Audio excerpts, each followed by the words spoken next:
if I took my own advice, I wouldn't be sitting here today. I'd have 2 legs and I'd be okay. God only knows where I'd be. I'm Peter Gohery, a farmer from Aircourt in County Galway, East Galway.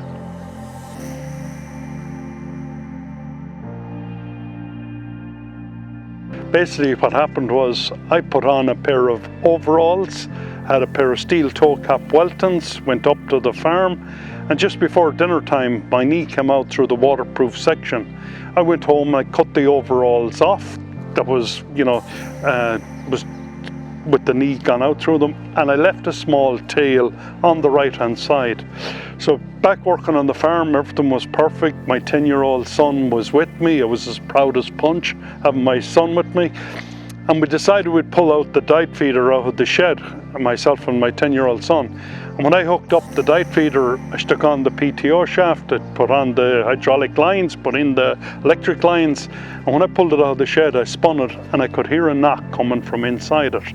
At that stage, I also seen the hydraulic lines working in the correct way around, and as I got down, when I got down the tractor, as I was walking by the back of the tractor, I decided I'd change the hydraulic lines before I'd investigate what was knocking inside the machine. So I pulled the 4 hydraulic lines out and I shoved them back in the correct sequence. Then I went to stand back from the machine, from the back of the tractor, and I noticed I couldn't feel the ground with my left leg. And at that stage, I looked down and I seen the left leg was gone clean off me below the knee. Now what happened then after that was I was sucked in, pulled into the machine, and I was through on the ground on the other side. And it was then I discovered I broke the 2 bones in my left arm and a rib, skin and muscle to the bone on the shin. And I lay there. My son turned off the PTO and he ran down and got his mother, my wife, to come up. She came up to the farmyard. I was lucky she was a nurse, so she was able to do tourniquet and stop some of the bleeding, but she wouldn't let me turn over because she was afraid I had spinal injuries at that stage.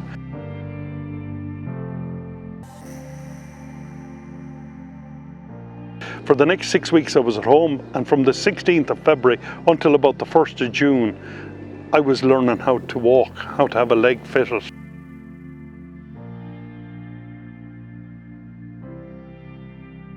What I should have done differently that day was, I should have thought, when I pulled the machine out, should have seen there was no cover on the power shaft. I should have went and got a new power shaft with a cover. I shouldn't have used the machine without the cover.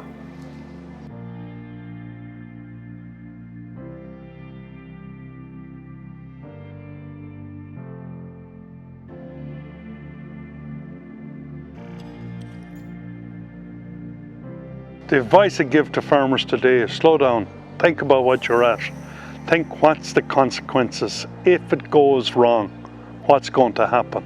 How can I do this safely? And I suppose looking at it from my point of view is, if I took my own advice, I wouldn't be sitting here today. I'd have 2 legs and I'd be okay. God only knows where I'd be.